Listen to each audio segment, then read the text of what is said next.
Of Definitely. those, which are you most proud of? Jason's selection. Is that right? Without doubt. I mean, rugby's a given. Yeah. Okay. I've been playing it since I was 7. I should know how to play the game. Yeah. And I was fortunate enough to play with some really great people. Jeremy Guscott was never the loudest man on a rugby field. He did not scream at referees. He rarely exchanged insults with opponents.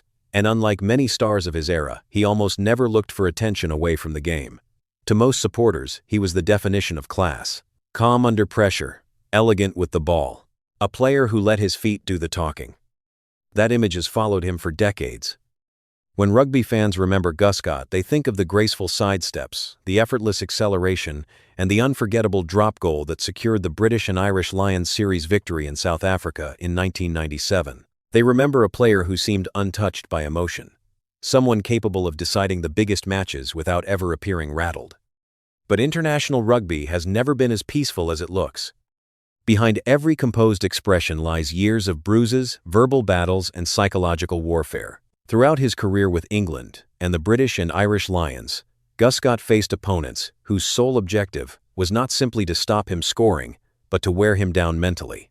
He also experienced fierce competition within his own dressing room, where earning a place in the starting lineup could be just as exhausting as facing the All Blacks or the Wallabies. Jeremy Guscott was never known as a man who publicly declared that he hated anyone. In fact, friends and teammates often described him as reserved, thoughtful, and remarkably diplomatic. Yet even a player with that reputation inevitably collected names that brought frustration, resentment, or unfinished business. Some became lifelong rivals because they stood between him and rugby greatness. Others challenged his place in the England side. A few represented everything he disliked about the increasingly physical direction the sport was taking during the professional era. These were not petty personal feuds. They were rivalries forged through World Cups, 5 Nations Championships, Lions Tours, and some of the most demanding test matches rugby has ever produced. Today, we look back at 5 figures whose paths crossed Jeremy Guscott's more fiercely than almost anyone else's. Some earned his respect. Others tested his patience. But every one of them helped shape the remarkable career of one of England's greatest centres. Let's begin with a rival who spent years battling him for the unofficial title of the world's finest outside centre. Number Lima, Tim Horan. If there was one player Jeremy Guscott could never escape during the early 1990s, it was Tim Horan. The two men were almost impossible to separate in the eyes of rugby supporters. Whenever journalists debated the world's greatest outside centre, the conversation almost always ended with the same 2 names. Guscott represented England's precision, patience, and tactical discipline. Horan embodied Australia's creativity, speed, and instinctive attacking style. Neither man needed to say much publicly. Their rivalry unfolded where it mattered most on the field. Their first major collision came during the build-up to the 1991 Rugby World Cup, when both players were emerging as the stars of their respective backlines. England entered the tournament, believing they possessed one of the strongest squads in world rugby. Australia believed they had the talent to challenge anyone. Both sides eventually reached the final at Twickenham. Although they rarely marked each other directly throughout every phase, their performances were constantly compared. Every break, every tackle, every missed opportunity became another point in an endless debate among fans and journalists.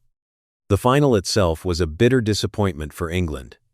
Australia lifted the Webb Ellis Cup after a tense 12-6 victory, while Guscott and his teammates were left wondering what might have been. Horan, meanwhile, walked away as a world champion and further strengthened his growing reputation as one of rugby's elite centres. For Guscott, that defeat lingered. England had enjoyed an outstanding tournament, but finishing second meant little to competitors of his standard. Watching Horan celebrate on English soil only intensified the sense that Australia had become the benchmark England needed to surpass. Their rivalry continued throughout the decade. Every meeting between England and Australia was promoted as another chapter in the battle between the game's 2 premier midfield maestros. Newspapers loved comparing their statistics, their running styles, and even their personalities. Horan was portrayed as the naturally gifted Australian playmaker. Guscott was praised as the cool and calculated English craftsman. Neither player publicly dismissed the other. In fact, both consistently spoke with respect whenever asked about their counterpart. But respect did not lessen the intensity. Every time Horan produced a brilliant performance, questions emerged about whether he had finally overtaken Guscott as the world's best centre. Every time Guscott inspired England to victory, the argument shifted back in his favour. That constant comparison became exhausting. For an athlete who preferred to let his rugby speak for itself, being measured against the same rival year after year created pressure that never truly disappeared. It was never a personal hatred. It was something far more familiar to elite competitors. The frustration of knowing that another extraordinary player stood on the opposite side of history, always threatening to claim the legacy you believed could have been yours. Number 4. Will Carling. It may seem strange to find a teammate on this list. After all, Will Carling and Jeremy Guscott spent years wearing the same white England jersey, winning 5 nations titles together and helping transform England into one of the strongest sides in world rugby. To the public, they looked like 2 pillars of the same golden generation. Behind closed doors, however, the relationship was not always comfortable. Carling was one of the most demanding captains England had ever produced. He expected absolute commitment, total discipline, and relentless intensity from every player around him. He was outspoken, fiercely competitive, and never afraid to confront teammates if he believed standards were slipping. Guscott was almost the complete opposite. He was naturally quiet, thoughtful, and often preferred to deal with pressure internally rather than through confrontation. While Carling thrived on emotional leadership, Guscott relied on instinct and composure. Their personalities could hardly have been more different. That contrast occasionally created tension inside the England camp. Training sessions under Carling were famously uncompromising. Mistakes were challenged immediately. Players were expected to respond under constant scrutiny, whether from coaches or from their own captain. Guscott later acknowledged that the environment was mentally demanding, particularly because competition for places in England's backline was so fierce. For a naturally reserved player, there were moments when Carling's relentless standards felt less like encouragement and more like pressure. The strain became even greater whenever England lost. Carling carried enormous responsibility as captain, and his expectations of senior players only increased after disappointing performances. Guscott, as one of England's biggest stars, often found himself under the same spotlight. Every missed tackle, every handling error, and every attacking move that failed to produce points became part of difficult post-match discussions. Neither man enjoyed accepting failure. Yet they often approached problems from different directions. Carling believed difficult conversations made teams stronger. Guscott believed confidence could disappear just as quickly if criticism became excessive. Their differing philosophies did not lead to public arguments, but they did create an undercurrent of friction that many teammates recognized. It was the kind of tension that naturally develops when 2 elite competitors pursue the same objective while seeing the path differently. Ironically, those differences also helped make England successful. Carling supplied the fire. Guscott supplied the calm. Together, they formed one of the most effective leadership combinations English rugby had seen in decades. But that did not mean the journey was easy. For Guscott, few people pushed him harder or tested his patience more consistently than the captain standing beside him every weekend. Number 3. Phil de Glanville. For most rugby players, the fiercest battles happen against the opposition. For Jeremy Guscott, one of the toughest rivalries unfolded much closer to home. It came from another England centre who wanted exactly the same jersey. Phil de Glanville arrived at international level with an impressive reputation. Intelligent, reliable, and technically gifted, he quickly became one of the country's brightest midfield talents. Coaches admired his decision-making, while supporters believed he represented the future of England's backline. Unfortunately for both men, England only had room for so many centres. Every squad announcement seemed to reignite the same debate. Should England continue building around the experienced Jeremy Guscott, whose creativity had defined the team for years? Or was it finally time to hand greater responsibility to the younger Phil de Glanville? The media embraced the story. Every strong performance from de Glanville was portrayed as evidence that Guscott's place was under threat. Every outstanding display by Guscott became another reason why the veteran remained impossible to replace. Newspapers, television pundits, and former internationals all offered their opinions, turning what should have been healthy competition into a national discussion. Guscott rarely responded publicly. That had always been his way. Instead of arguing through interviews, he answered with performances on the field. Time after time, he produced moments of brilliance that reminded selectors why he remained one of England's most dangerous attacking players. Still, constant competition takes its toll. Every training session became another trial. Every international match carried additional pressure, because one average performance could fuel another week of headlines, questioning whether England should move in a different direction. The rivalry reached another level after rugby turned professional in the mid-1990s. Selection decisions became even more scrutinized, and coaches faced growing pressure to balance experience with the next generation. De Glanville continued pushing for opportunities, while Guscott fought to prove that class and composure could still outweigh youth. There was never any evidence of personal animosity between the two men. By most accounts, they respected each other's abilities. The real source of frustration was the situation itself. Neither player created the rivalry. It was built by selectors forced to make impossible choices and by a media eager to frame every selection as a battle between the past and the future. For Jeremy Guscott, few things were more draining than spending years defending not only his reputation against international opponents, but also his place against one of England's finest emerging centers. Sometimes the hardest rival to face is not wearing a different jersey.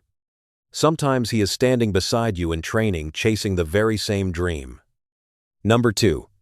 Sean Fitzpatrick. Few captains in rugby history were as intimidating as Sean Fitzpatrick. The legendary New Zealand hooker built his reputation on far more than strength and technical skill. He was a master of psychological warfare, a relentless competitor who believed every test match began long before the opening whistle. Whether it was speaking to referees challenging opponents at the breakdown or constantly testing the limits of the laws, Fitzpatrick understood that the mental battle could be just as important as the physical one. For Jeremy Guscott, facing New Zealand almost always meant facing Fitzpatrick. The All Blacks represented everything England wanted to become. They played with confidence, speed, and an unwavering belief that they could defeat anyone. Fitzpatrick embodied that mindset better than almost any player of his generation. Every encounter between England and New Zealand carried enormous pressure. There was little room for flair or mistakes. Possession was fiercely contested. Every tackle came with maximum intensity, and neither side was willing to surrender even the smallest psychological advantage. Guscott often found himself in the middle of those battles. As England's creative outside center, he was one of the primary targets for New Zealand's aggressive defensive line. The All Blacks knew that limiting Guscott's influence would dramatically reduce England's attacking threat. That meant every run was met with punishing tackles, every pass came under pressure, and every moment of hesitation was quickly exploited. Fitzpatrick thrived in exactly that environment. He constantly drove the tempo of the contest, encouraged his teammates to remain relentlessly physical, and ensured England never felt comfortable for a single minute. Even when he was nowhere near the ball, his presence could be felt across the field. He demanded intensity from everyone wearing black, and more often than not, they responded. There was also a clash of rugby cultures. England, under coaches like Jeff Cook and later Jack Rowell, often emphasized structure, territory, and disciplined execution. New Zealand preferred instinct continuity and attacking freedom. Guscott appreciated creativity, but he also operated within England's carefully organized system. Against the All Blacks, that system was repeatedly challenged by a team that seemed capable of turning broken play into points within seconds. That made every meeting emotionally exhausting. There was no evidence that Guscott personally disliked Fitzpatrick away from the field. In fact, both men later spoke respectfully about each other's achievements. But during their playing careers, Fitzpatrick represented an obstacle that refused to move. He was the face of the team England desperately wanted to conquer but so often failed to overcome. For Guscott, few opponents generated more frustration than the uncompromising captain, who always seemed to leave the field smiling while England searched for answers. And yet there was one final figure whose relationship with Guscott became complicated not because of collisions on the pitch, but because of words spoken long after the matches had ended. Number 1. Brian Moore. The most complicated relationship on this list did not revolve around a single match, a World Cup final, or a famous tackle. Instead, it developed over years of public opinion. Brian Moore was never afraid to say exactly what he thought. As one of England's toughest hookers, he had built a reputation for uncompromising honesty during his playing career. After retiring, That same blunt personality made him one of rugby's most recognizable television pundits and newspaper columnists. Whether discussing players, coaches, or the future of the sport, Moore rarely softened his criticism. Jeremy Guscott approached the game very differently. He preferred measured conversations over dramatic headlines. Even after becoming a respected television analyst himself, Guscott generally avoided personal attacks and chose his words carefully. While Moore often welcomed controversy, Guscott appeared far more comfortable letting viewers reach their own conclusions. That difference in personality inevitably created friction. Over the years, Moore questioned England's tactics, criticized selection decisions, and openly evaluated the performances of former teammates, including Guscott. His comments were not driven by personal hostility. They reflected his belief that elite rugby should always be open to honest scrutiny. But hearing your own career dissected in newspapers and on television is rarely enjoyable.